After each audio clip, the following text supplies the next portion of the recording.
Bom dia, irmãos, sejam todos bem-vindos a essa nossa nono encontro, né? Nós nos reunimos em nome do Senhor para refletir sobre temas relevantes da nossa fé, buscando edificação, buscando caminho, buscando sentido para a nossa vida. O tema que nós queremos tratar hoje é um tema extenso, complexo, talvez até um tema que mais nos provoque na vivência da igreja. Eu me propus a tratá-lo hoje e de uma forma bem delimitada para que a gente consiga, como eu falo em outras aulas, né? A gente tem que espalhar os brinquedos e depois guardar tudo, né? A gente não pode sair daqui com as coisas tudo, né, espalhadas. Então, para poder tratar desse tema, da institucionalidade da igreja, eu preciso estabelecer alguns limites, né? Primeiro, nós estamos falando do ponto de vista de Jesus, né? Então nós temos toda uma história da igreja, 2000 anos de história, arredondando, a gente fala 2000, mas claro, a gente está arredondando. Temos a nossa própria experiência social no mundo, né? E temos a nossa experiência de igreja, né? Alguns com longa quilometragem, outros, né, novos nessa coisa, né? Porém, todos nós temos uma experiência com uma igreja local, uma igreja que existe, né? Quando a gente fala de igreja, a gente pensa em termos universais, né, tipo a igreja de Jesus, né? Mas isso certamente se materializa num local onde a gente vai e que a gente também chama de igreja, né? Para não tratar da igreja amplamente, né, eu quero propor talvez duas coisas, né? Vamos falar do tema em Jesus, ou seja, nós estamos antes do início propriamente dito da experiência da igreja. Nós estamos naquele grupo que a gente poderia chamar de pré-igreja, né? Aquele grupo protótipo, vamos dizer assim, de discípulos de Jesus, que começou essa experiência, que depois então vai se tornar igreja. E é claro que nós não podemos tratar desse tema em Jesus sem fazer o nosso próprio julgamento, né? Sem vestir as nossas sandálias. Quer dizer, cada pessoa pensa e julga a partir da sua experiência. Então é inevitável que, à medida que a gente vá caminhando para o final dessa exposição, a gente faça esse julgamento, né, entre aquilo que Jesus anteviu lá no início, né, da caminhada e a nossa experiência particular, ou a experiência da nossa igreja, ou da nossa denominação, ou da igreja no Brasil, como quiser. Eu vou propor a minha fala em 3 partes, espero conseguir cumpri-la, apesar de que eu coloquei aqui 5 pontos no esboço. Mas antes de abrir o tema, eu preciso fazer uma breve introdução, uma breve explanação sobre o que nós queremos dizer ou o que significa a palavra instituição, né? Então tem diversos níveis de instituição. Quando eu falo instituição, certamente você pensa em alguma coisa, né? A ideia que a gente faz disso, mas a gente precisa delimitar esse tema com algumas definições básicas, algumas características básicas, para depois então fazer um contraponto com Jesus, como Jesus encarou essas instituições do seu tempo, como a igreja se distingue disso, né? E algumas propostas que a gente poderia usar para julgar a questão da instituição. Bom, eu não poderia começar de outro ponto a não ser estudando a palavra, né? Porque a palavra que eu digo, a palavra é instituição, né? Porque isso é da minha curiosidade, né? Eu preciso entender primeiro, porque assim, a gente dá nome às coisas conforme a gente as concebe, né? Então, por que esse troço chama instituição, né? A palavra instituição, olha que interessante, ela vem do latim institutione, e ela é formada de in e sta, né? Esse in significa para dentro. Então, isso aqui me fez pensar que toda instituição tem uma força da sua natureza que a puxa para dentro para a sua própria preservação. Uma das características da instituição é preservar aquilo para o que ela foi criada. Essa é a sua tarefa. E a segunda partícula, esse está, né, que forma instituição, etc., vem de uma partícula muito antiga que significa parado, imobilizado, estacionado, fixo. Então você vai perceber que essa partícula está aparece em diversas palavras do português, como por exemplo estacionar, né? Estabelecer, instituir, estar, constituir, estatuto, né? Então todas elas dão uma ideia de imobilizar, né? Isso está presente no vocábulo, né? Para não ir muito longe, a gente poderia pensar na palavra estátua, né? Estátua, estar, estabelecer, né? Então todas essas ideias que estão presentes na nossa língua dão uma noção de imobilidade, estabilidade. Tudo que nós queremos que perdure, que exista por muito tempo, né? Nós precisamos que ela seja fundada, que ela seja estabelecida, né? Nesse sentido, nós organizamos toda a nossa vida social por meio de instituições. Então a instituição cumpre uma finalidade social. Tudo aquilo que nós precisamos que exista por um longo tempo, que preserve valores, que preserve funções, finalidades, nós instituímos. Então mesmo que a gente não chame de instituição, nós estamos cercados de instituições. Tudo que existe na sociedade, seja faculdade, comércio, escola, governo, todas as funções da sociedade estão instituídas. Então eu não chamo, por exemplo, ali o posto de gasolina de uma instituição, mas eu chamo de estabelecimento, ou de uma entidade, ou de uma instituição, né? Ou uma fundação. Quer dizer, todas essas palavras me dão a entender que todas as funções da sociedade, quer seja governo, quer seja indústria, quer seja educação, ou coisas particulares, como por exemplo até uma família, né? Elas precisam de uma certa estrutura, de um certo aparato que lhes permita cumprir suas funções de modo seguro, né? Então, uma outra característica da instituição, e aqui eu vou para umas 3, 4 características, é que ela precisa fazer uma distribuição de funções, precisa ficar muito claro quem decide, quem cumpre o que foi decidido, né? Então ela tem uma estrutura normalmente de poder, é um tema que nós já tratamos aqui. E outra característica muito, digamos, relevante para a instituição são as regras. Toda instituição tem que ter sua função, né? Ela cumpre uma função, uma finalidade, ela tem centros decisórios, alguém manda, alguém dirige, né? Alguém decide, mesmo que seja um grupo, né? E esse poder está distribuído na instituição. Então tem o gerente da loja, tem o vendedor, tem o contabilista, etc. Cada instituição é um pequeno sistema e tudo funciona assim, né? E, claro, ela tem suas próprias regras, né? Então tem seus regimentos internos e tal, de alguma forma ela tem.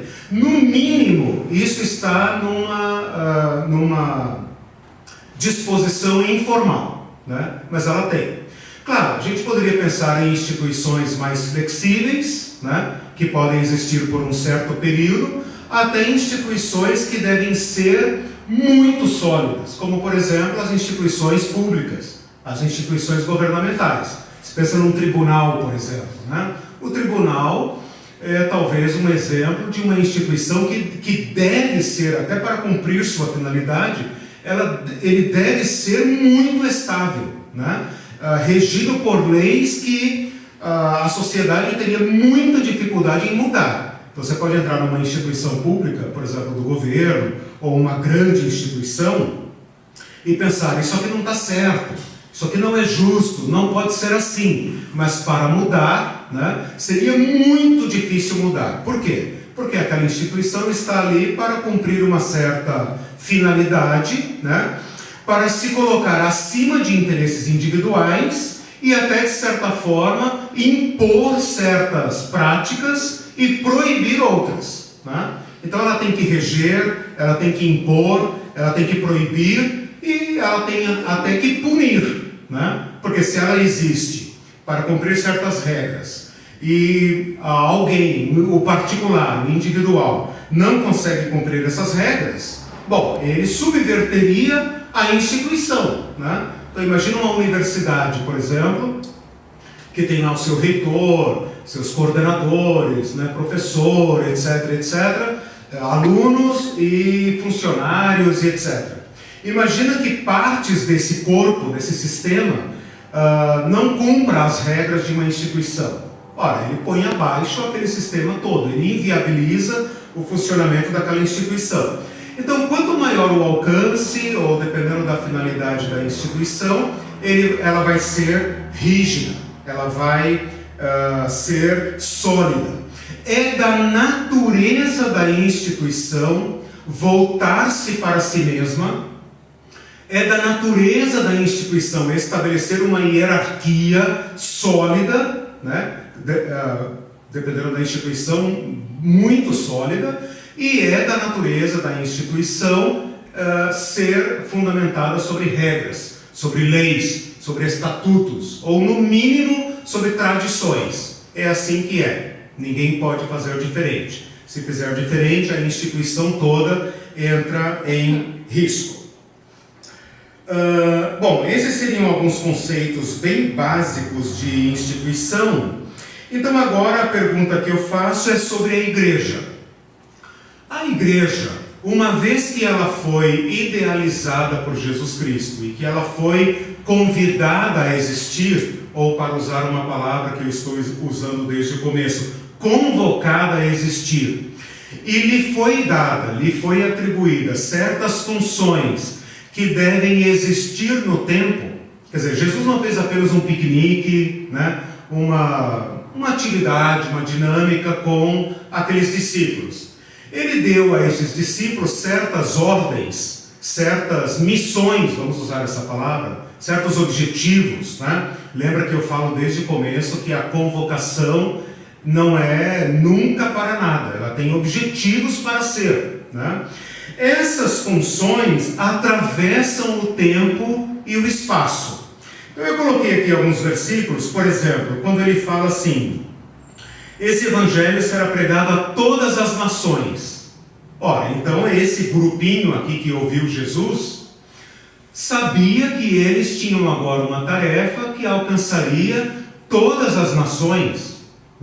Isso demanda tempo e estrutura e um projeto a ser realizado de grande envergadura. Jesus não está falando mais agora todas as cidades de Israel, né? Nem todos os judeus. Ele está falando de algo que, para a cabeça de um cidadãozinho e uma cidadãzinha, né, do primeiro século, era algo a perder de vista, tá? Então vocês sabem disso. Ele fala: vão por todo mundo, preguem o evangelho a toda criatura. Opa! Né? Então essa simples noção, digamos, de expansão geográfica impõe à igreja existir no tempo. Tá? Se ela existe no tempo, se ela tem uma tarefa a cumprir de longo objetivo, de longo alcance, então tecnicamente ela precisa de uma estrutura, de uma institucionalidade, ela precisa de uma hierarquia e ela precisa de regras. Só que não. Tá? Bom, vamos lá. Ele fala também de uma perduração, de uma permanência no tempo, porque ele fala assim: eis que estou convosco todos os dias até a consumação dos séculos. Então aqui nós vemos uma expansão geográfica e uma expansão no tempo. Tá? Só esse vislumbre, essa noção de expansão e de existência continuada, já requereria da igreja uma certa estrutura. Jesus, mesmo que a gente não perceba isso, mesmo que a gente pense em Jesus como uma pessoa que levantava feliz da vida, olhando para os pássaros, para as flores, e que vai caminhando como quem não tem nenhum objetivo, né? Você pode também perceber, digamos assim, nas entrelinhas do Evangelho, embora essa não seja o objetivo, né, do relato do Evangelho, você pode perceber as estruturas que Jesus usou, né? Jesus tinha planos, Jesus tinha meios de transporte, Jesus tinha rotas, Jesus tinha um projeto, Jesus se retirava para eventos em particular, fazia grandes eventos em público, Jesus tinha um sistema de formação do seu pequeno grupo, de círculos um pouco maiores, até aquelas eventualidades que ele fazia ao longo da caminhada. Jesus tinha uma bolsa. Lá quando Judas trai, né, muito assim, indiretamente, né, como quem não quer falar sobre o assunto, eles dizem que Judas era o tesoureiro do grupo, logo ok, né? Mas Judas era o tesoureiro do grupo, eles tinham uma bolsa comum, né, aonde se lançavam as contribuições. Também Lucas fala de algumas mulheres que seguiam Jesus, lhe prestavam assistência. Jesus tinha pontos de parada, né? Ele não parou apenas em Samaria, casualmente, com sono. Ele parava em Betânia, por exemplo, né? Aonde ele tinha. Então é provável que ele tivesse estruturas, né? e estratégias e logística para o seu desenvolvimento.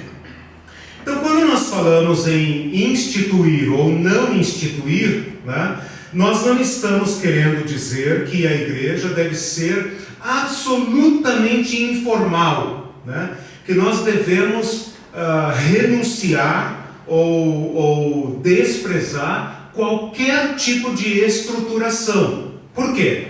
Porque minimamente falando em termos conceituais, a igreja, por sua própria tarefa, por seu próprio objetivo, requer uma certa estrutura. Então aqui nós temos um problema, né? Um problema que eu acho que nos toca a todos diretamente.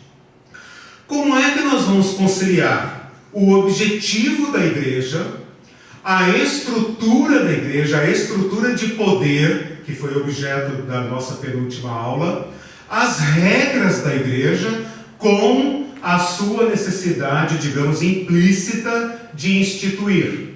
Então, primeira coisa, a igreja precisa existir no tempo. Ok, então ela precisa pensar como ela vai subsistir, como ela vai existir, né? Cercada de instituições, né? Essa igreja abstrata, espiritual, invisível, universal, como nós falamos, porém cercada de instituições, né? Esta casa existe num certo endereço, né? Ela presta contas à prefeitura, ela paga contas à Copel, à Sanepar, etc, etc. Então, assim, nós estamos cercados de instituições e existimos no meio deles, como uma associação de pessoas, porque toda instituição é coletiva, tem caráter social, e como ela vai existir, como ela vai perdurar no tempo, como ela vai cumprir sua missão, cercada de instituições. Segundo, como a igreja vai colocar em prática sua natureza de poder, sua característica de poder. Eu falei para vocês na aula, 2 aulas atrás, que enquanto as instituições humanas são hierárquicas, a igreja recebeu um novo comando. Um comando que a horizontaliza, que lança um em direção ao outro numa dinâmica de mutualidade e de serviço mútuo, que lhe impõe uma certa fragilidade em relação a essas instituições outras que são marcadas por sua segurança. Elas são voltadas para si, são regidas por gerente, etc, etc, né? Suas estruturas com código de funcionamento rígido, na maioria dos casos, né? Raramente flexível. Como que a igreja vai existir no tempo, existir no espaço, cumprindo a sua missão, praticando essa estrutura de horizontalidade e cumprindo suas regras. Lembra que toda instituição tem um conjunto de regras. E as nossas regras foram resumidas em duas, e a partir de duas resumidas em uma, e essa uma é fundamental. Essa é a regra que é a regra das regras, não é? É o mandamento dos mandamentos, que é amem-se permanentemente, né? Foquem no amor, né? Amor a Deus, amor ao próximo, amor ao inimigo, amor ao diferente, amor como redefinido por Jesus, né? O mundo fala muito sobre amor. Nós, como cristãos, falamos sobre um amor que foi redefinido por Jesus Cristo. E esse amor, então, foi colocado como padrão. Então, essa é a primeira parte, em que eu fiz uma pequena exposição sobre a ideia de instituição, apenas para que a gente consiga pensar o assunto juntos, e depois falando como a igreja, qual é a problemática, né? Como que a igreja, chamada por Jesus Cristo, incumbida ou comissionada, para usar uma palavra que nós costumamos usar, né? A comissão da igreja, a missão da igreja, sendo longa, ela está em curso, né? Como a igreja pode se auto-organizar em torno do que ela deve se organizar para cumprir sua missão e ao mesmo tempo manter sua natureza. Porque todas as instituições funcionam segundo a lógica da sua natureza, né? Por exemplo, um órgão público, eu sou funcionário público, né, servidor público, um órgão público tem uma natureza. Um comércio, uma loja, tem uma natureza própria. Uma indústria tem sua própria natureza. Um prestador de serviços tem sua própria lógica. Uma universidade, uma escola, uma creche, tem sua própria lógica. Uma ONG, uma instituição de caridade, tem sua própria lógica. Cada um segue, em tese, né, a sua missão, seus objetivos e sua própria natureza. Não dá para reger uma padaria da esquina, né, como o tribunal. Não dá para reger um tribunal como um posto de gasolina, né? Como que a igreja se relaciona com isso, né? Porque a igreja não é órgão público, a igreja não é uma empresa, né? Ela não vende produtos, né? Ela não é também uma entidade de caridade, ela não é uma ONG, ela não é terceiro setor. Ela tem uma constituição própria, que a define, que a condiciona, né? Então essas seriam as ideias básicas. Perguntas, comentários? Estamos juntos?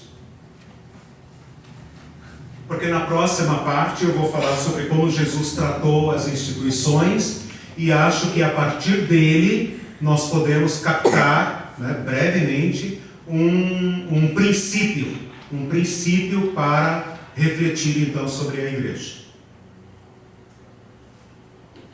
O professor Eliseu, a maçonaria ela é tratada como uma instituição? É, uma instituição. Existe, tem, se a gente pegar essas características, né, perdura no tempo. Coisas informais, por exemplo, o carinha que no sinal ali oferece as suas balinhas, é tão informal, né, que pode existir ou não, é uma atividade individual. Qualquer associação, como por exemplo esta, que perdura no tempo, que tem suas próprias regras de funcionamento, sua própria liderança, sua própria ordenamento interno, é uma instituição, né? Agora, claro, tem instituições que são, por característica, informais, né, e tal. Por exemplo, família é uma instituição, né? É uma instituição. Nós falamos família em termo abstrato, né? A família, né? A família e tal, né? E a nossa família. né? A minha família, família individualizada, concreta, né? É uma instituição, né?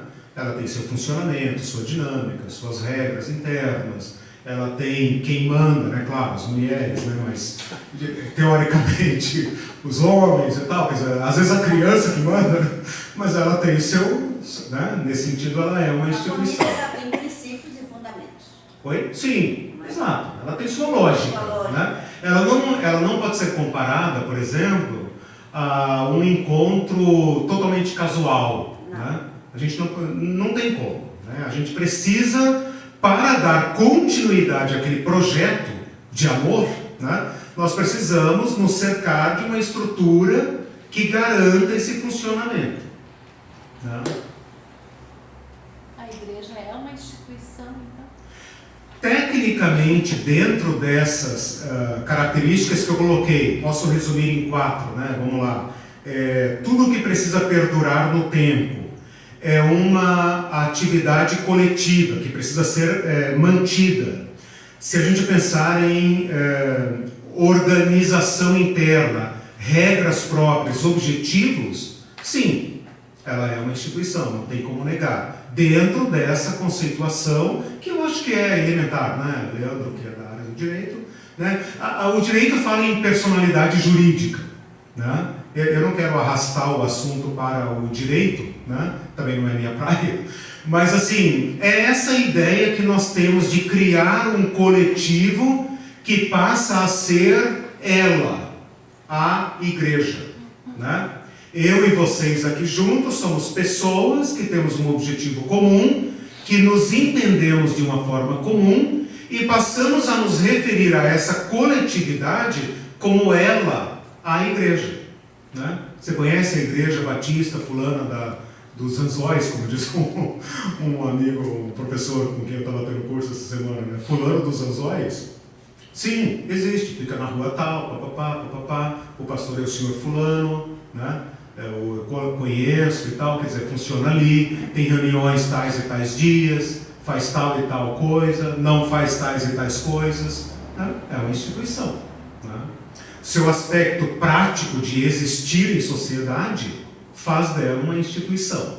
O que nós precisamos ver agora é se cada instituição responde à sua natureza e seus objetivos, sua função, né? Como a igreja vai existir no tempo com os encargos e comandos que Jesus lhe deu, né?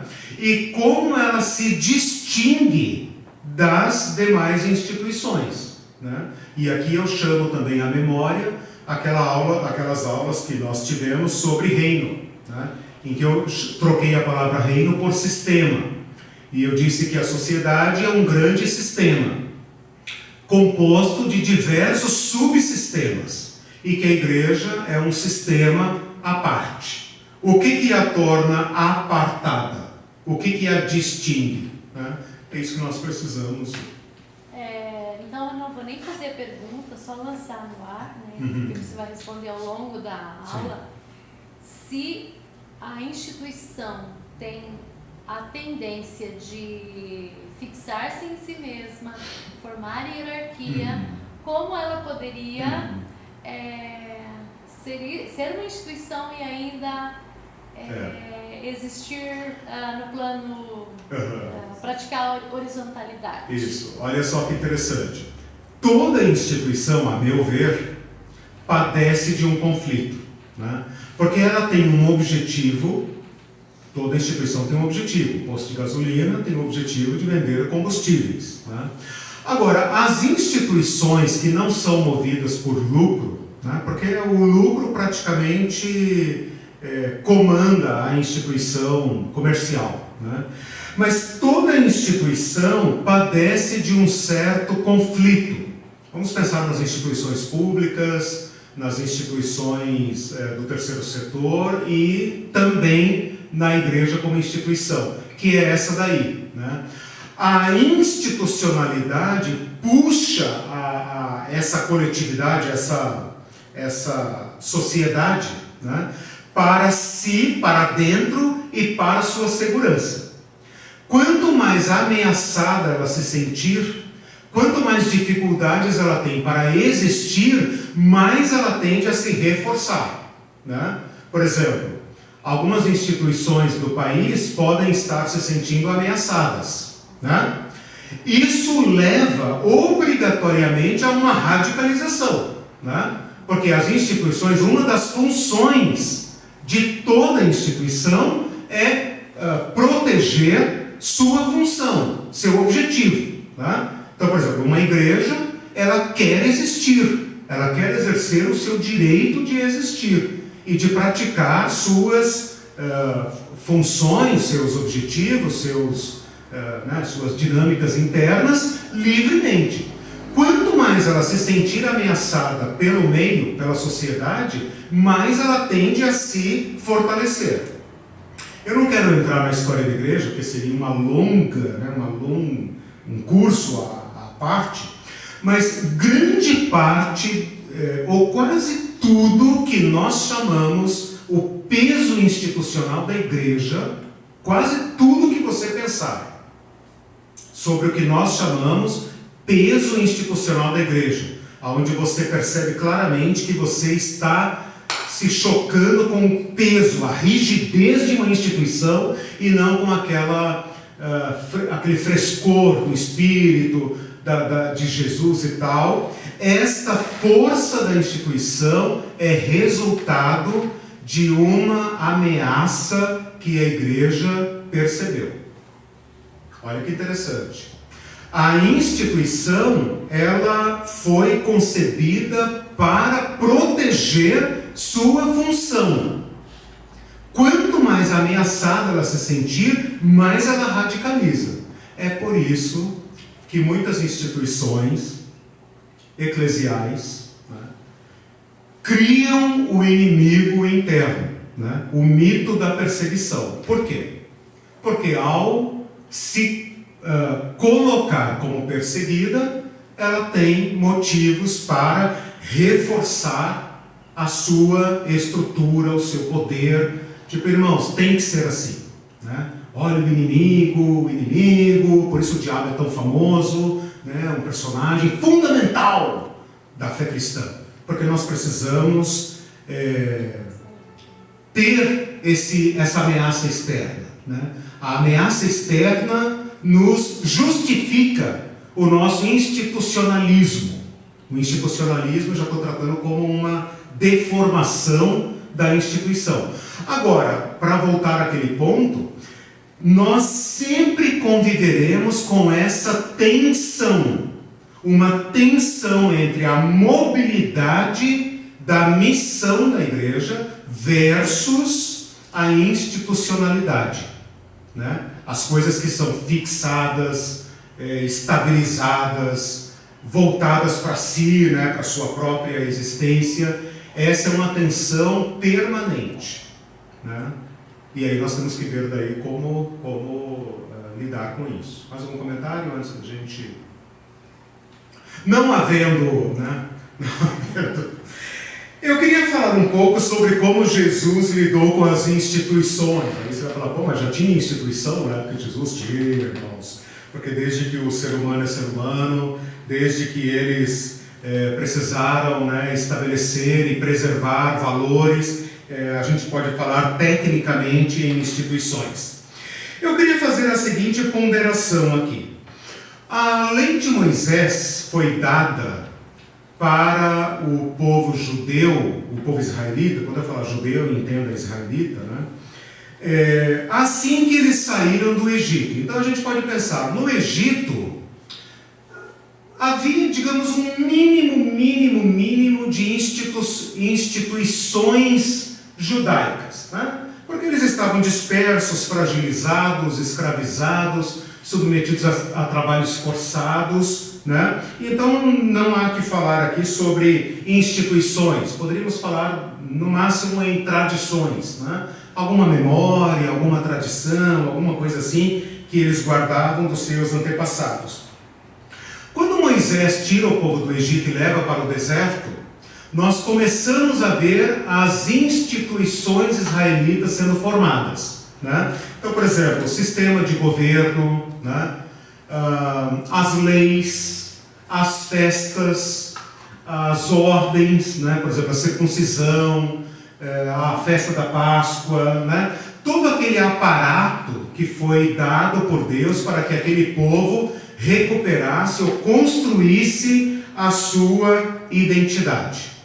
Quando Jesus viveu aqui entre nós, há 2000 anos atrás, nós podemos, digamos, capturar um retrato do povo judeu como altamente institucionalizado, né? Então, assim, Moisés viveu ali por volta de 1500 a.C., então nós temos aí cerca de 3 Brasis, né? Um Brasil de 500 anos multiplicado por 3, né? 3 vezes a história do Brasil de consolidação, né? Às vezes uma negligência em relação aos costumes, né? Mas na medida em que o povo de Israel vai sendo submetido à pressão externa, aos inimigos, aos impérios, eles tendem a radicalizar as suas instituições. Quando Jesus viveu entre nós, há 2000 anos atrás, né, essas instituições estavam, digamos, na sua rigidez máxima. Os fariseus eram os, como é que a gente poderia chamá-los? Os guardiães dessas instituições, né? Eles eram os modelos, os mantenedores, os preservadores dessas instituições. Como Jesus lidou com elas? Jesus respeita algumas instituições, né? Por exemplo, ele foi circuncidado, né? A família de Jesus praticou isso. Jesus foi à sinagoga, né? Nós vemos Jesus pregando na sinagoga, como era seu costume. Então ele não inventou um outro dia para afrontar o descanso sabático. Não, ele foi lá no sábado e tal, participou daquela liturgia, né? Ele participava das festas judaicas, né? Jesus descia a Jerusalém para participar da Páscoa, para participar de outras festividades, ia ao templo, né? Dialogava no templo como qualquer mestre fazia naquela época. Por outro lado, Jesus causa um choque institucional violento, contundente, que nós podemos colocar como uma das razões, ou talvez até a principal razão da sua morte. Curava no sábado e nós não temos ideia do que isso significa. Ao curar no sábado, ao quebrar essa instituição do sábado, Jesus estava colocando em risco todo o sistema judeu, né? Ao perdoar pecados, filhos, teus pecados estão perdoados. Filha, vai em paz, os teus pecados estão perdoados. Ao perdoar pecados, independentemente do templo, de observar os ritos, do local certo aonde se perdoava pecados, lá com o sacerdote Anás e Caifás, né? Era lá que o perdão era dado, mediante sangue. Ao perdoar pecados, Jesus causou um estremecimento, um terremoto nas instituições judaicas. Ao curar leprosos, sem mandar que eles observassem os ritos de purificação, ao ser tocado por mulher em menstruação, e não exigir dela, nem para si, nem reprová-la, por tê-lo contaminado, segundo a lei de Moisés. Então Jesus tem uma mobilidade dentro das instituições, né, em que ele acata e ao mesmo tempo desacata, né, a institucionalidade. E um princípio que eu queria trazer para a nossa reflexão, indo já para o terceiro momento, é aquele quando Jesus cura no sábado. Jesus está cercado de observadores, de pessoas que estão ali, eu sempre penso, como se fosse um checklist, né? Vamos observar se esse homem é o Messias. Ele prega como nenhum outro. Ele tal, parece, né? Puxa, cura no sábado. Esse homem não pode ser de Deus, cura no sábado, né?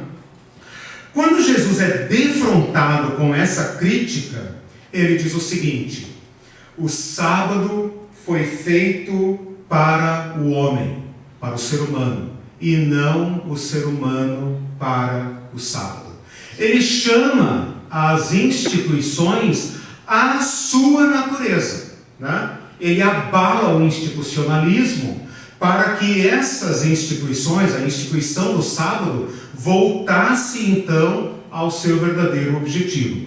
Então eu creio que nós poderíamos pensar esse princípio, né, para trazê-lo então para a próxima etapa da nossa reflexão. Jesus fala para eles: o Filho do Homem é o Senhor do sábado, é o Senhor das instituições. Ele pode comandá-las, ele pode dispor delas. E há um princípio superior à legalidade ou ao legalismo do sábado: é o ser humano. Deus fez tudo isso para o ser humano. Deus não precisava descansar, ora bolas, né? Deus criou o mundo em 6 dias e no 7º descansou. Cá para nós, né? Não é um trabalho tão pesado assim dizer haja. E no 7º dia precisaram descansar, né? Quem me dera pudesse dizer para a louça, né, lava-te, arruma-te, né? E depois ainda parar para descansar. É um princípio de satisfação em viver, né? Esse descansar significa a vida não se consome nestas atividades laborais, lucrativas, econômicas, né? Para fazer o ser humano lembrar da sua referência a Deus, fazer o ser humano lembrar da vida, do sagrado, das belezas da vida.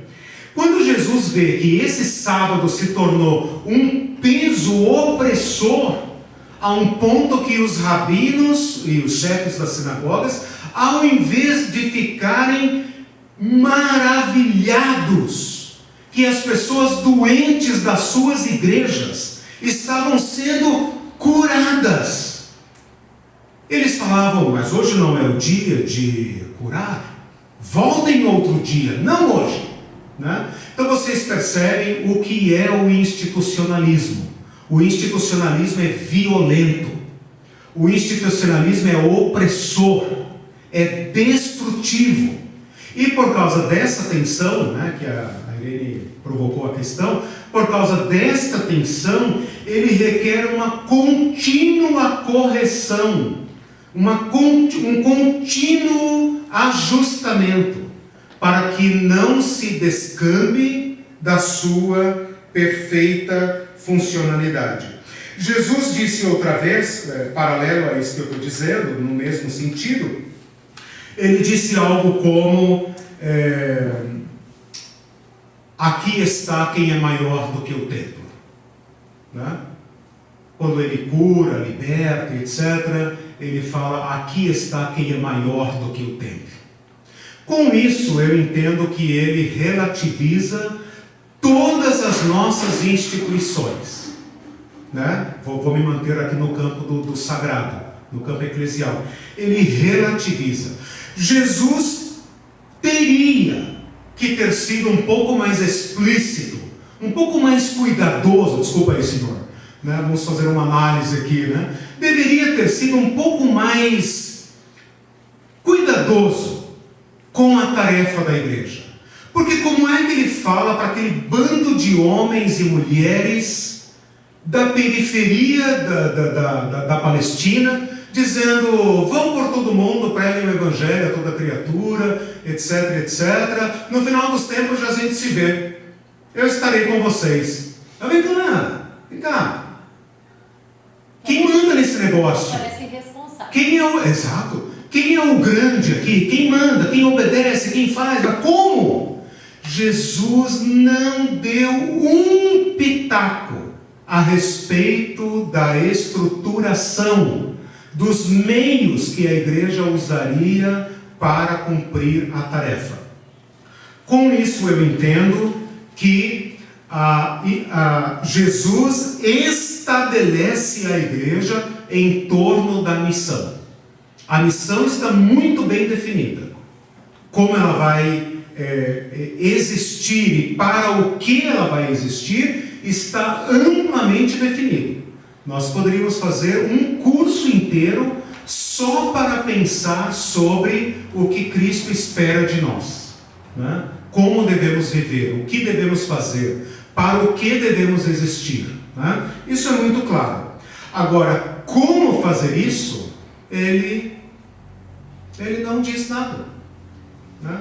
Ele deixa para que a igreja, cumprindo sua missão, se organize.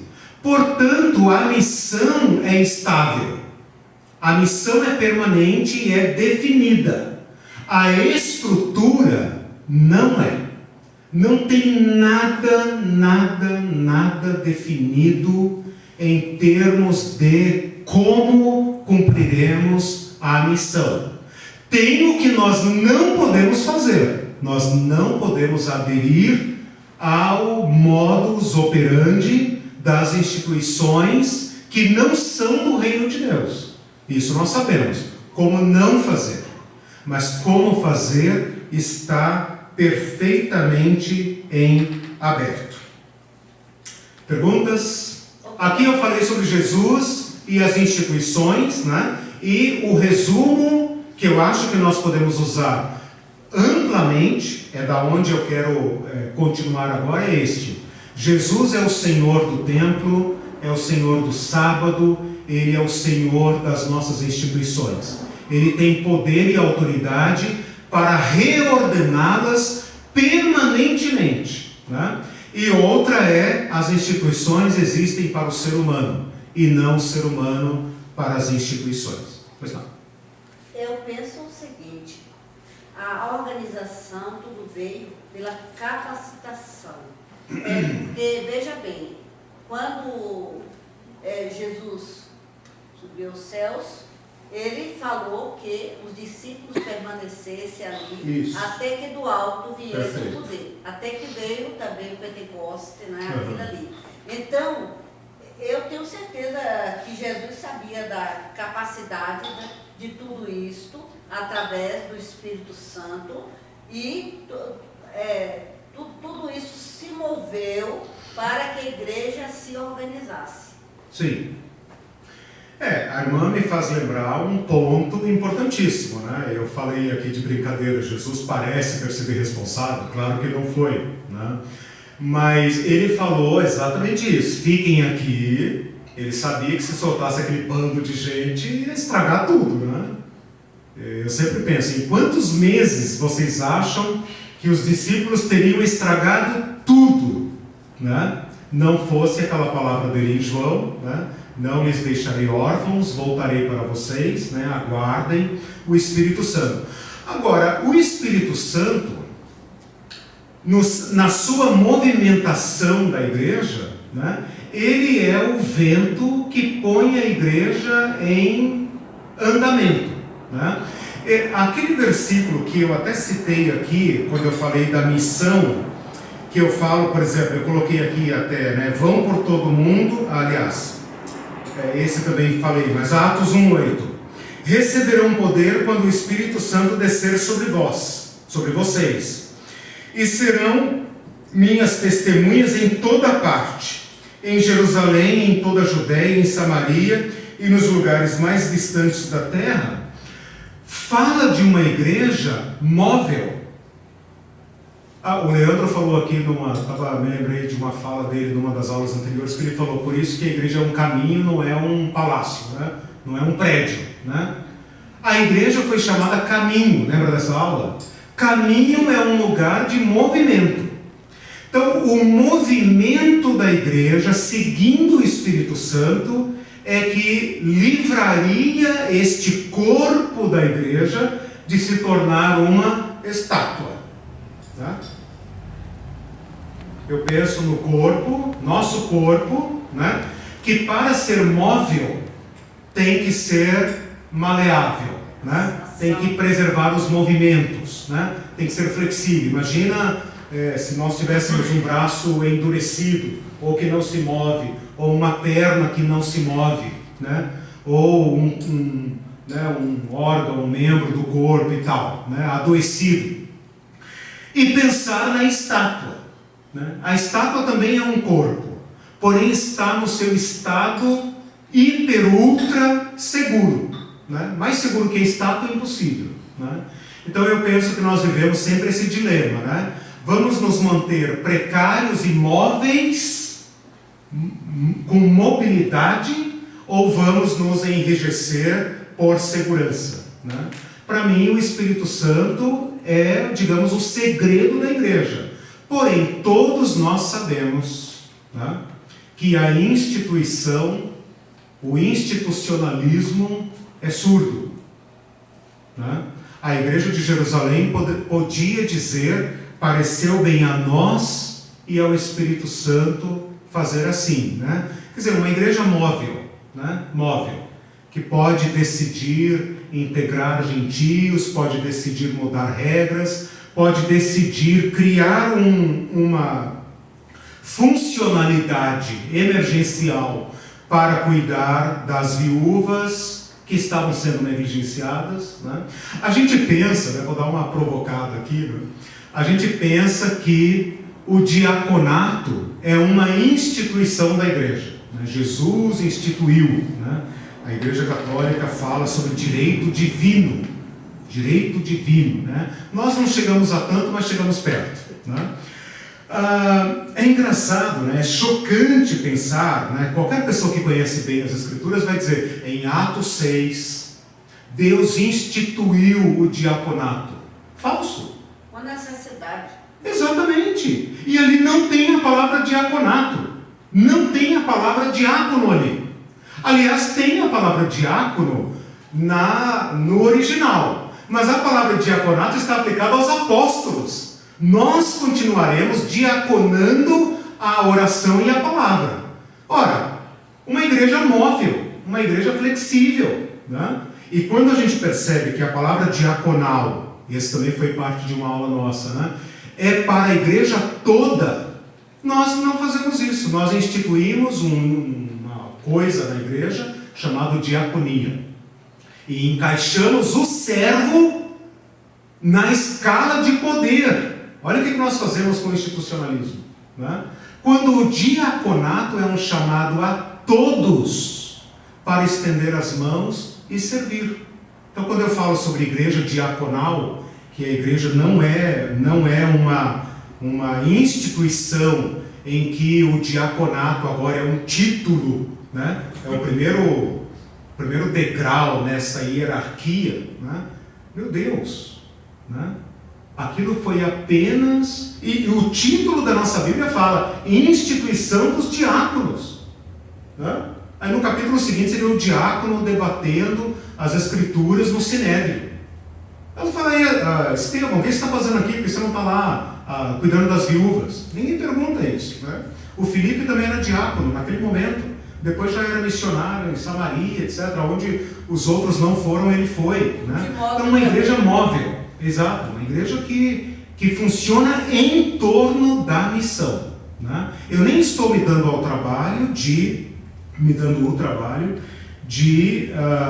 debater aqui a questão da missão. Eu acho que a missão é um problema menor, né? Mais claro, né? Mas como cumprir a missão? Mais perguntas? Eu acho interessante, né, quando essa colocação que você fez, né, pra gente, sobre a questão do sábado, né? Nossa, né, do curar, e o pessoal ficou aí, né? Mas, no entanto, Jesus mesmo fala, né? Se o animal de vocês cair num poço, você não vai pegar lá? Certo? Então, me parece que essas regras, né, que a regra, né, que é a instituição, e até mesmo a lei, ela está acima do ser humano, certo? Sim. E hoje, para a gente, no caso, para a gente hoje, infelizmente, hoje parece que a construção do templo, vamos lamentar, vamos pôr aqui galeria, vamos fazer isso, vamos fazer aquilo, e campanhas, tanta campanhas, tá, para o templo. Mas a gente não vê essa campanha para não ter necessidade. Vem cá, tem aqui X família aqui que está. Não, essa parte é parte, né? Você vai lá, ajuda aquela pessoa, mas a igreja, mas nós como um todo temos que cuidar do templo. Outra, cuidar das missões, tem que cuidar missionário. Tá? Então, mas o meu irmão que está ali. E a viúva que está ali. Não, essa parte aí você lá na célula se resolve. Tá? Mas nós como igreja, sabe, tem uma coisa bastante que fere assim Exatamente, fere. a sensibilidade de Jesus para com a pessoa. Fere a missão. Mas essa é da natureza da instituição. A instituição, o institucionalismo, sempre vai procurar sua própria segurança. Então aqui tem um primeiro ponto que nós temos que definir. A igreja não visa sua segurança. Parece incrível. Mas isso que poderia ser uma característica da sua fragilidade é a sua glória. É a sua glória. A igreja não foi chamada para garantir sua subsistência. Eu vejo os apóstolos na Bíblia que, sabendo dos perigos que correm, não criam nenhuma estrutura para proteger.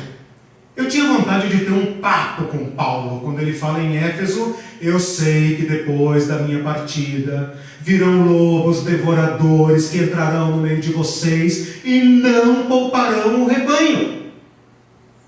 É claro que se eu estivesse lá, eu faria: vamos construir aqui uma fortaleza? Quero ver lobo dominador entrar em fortaleza. Não fala isso. Ele fala: pastoreiem a igreja do Senhor, cuidem dela, sejam vocês mesmos modelos para ela, porque essa igreja é de Jesus.